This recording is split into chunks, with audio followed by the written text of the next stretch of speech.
SMT Nation, We Back Nation, something that we occasionally talk about here on my video, and it's probably pretty cool to follow if you're just a bystander, but if you're an investor of these companies, this is probably an interesting perspective. Articles from the Motley Fool, Seeking Alpha, covering T-Mobile, Verizon, and AT&T as shares continue to kind of fluctuate within the marketplace.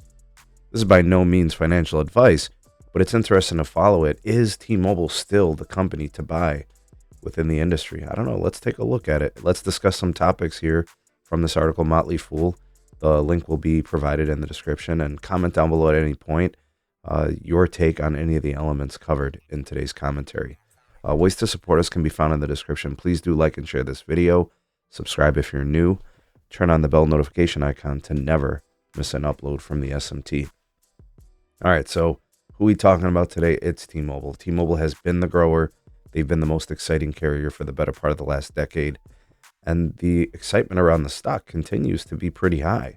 You look at Verizon and AT&T, those are the legacy telco companies. Now T-Mobile kind of was played disruptor for the better part of the last decade, has probably done pretty well for investors. There was a time where they traded, at a much, much lower price in their smaller years. Now a much larger company completing several mergers, and they're trading at $162, right? So why is still the excitement? Why is T-Mobile still the clear buy among their peers, AT&T and Verizon, who are priced much lower, right? You look at a share of Verizon, it's in the 40s. You look at a share of AT&T, it's in the teens. I haven't followed it in a while, but maybe it's approaching $20. It's been a while since I looked at it, but comparatively, they're very different in terms of how they trade, right? And is the growth still there for T-Mobile? Well, apparently, analysts still believe that's the case. T-Mobile has a faster customer acquisition rate, so they grow faster than Verizon and AT&T. The company can potentially create a positive flywheel effect, building value from that strong consumer growth in multiple vectors within their business, right? In home broadband and in wireless and mobility services.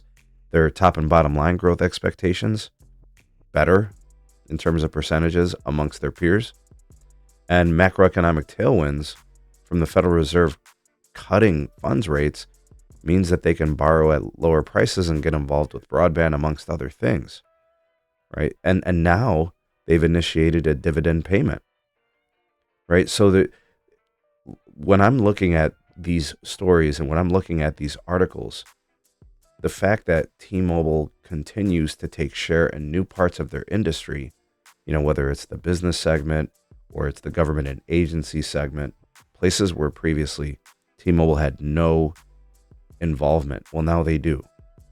And competitively, they are the growers, and they've got all this potential upside still. All right. Now, with respect to the valuation, you might say, well, it's kind of, maybe it's overpriced.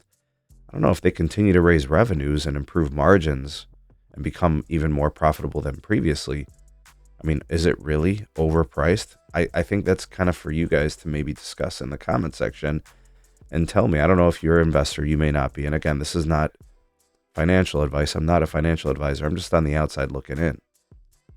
The stock seems to be worth the premium price if you're just looking at the metrics. If they continue to grow all those things, right?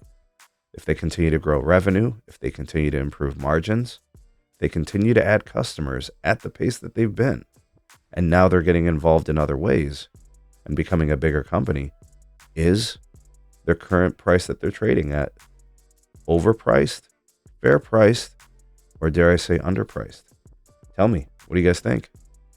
I guess this is more of a question of their future. What do you guys think is the outcome? Sound off in the comment section below. You all the voice of the people, the SMT Nation. Let your voice be heard.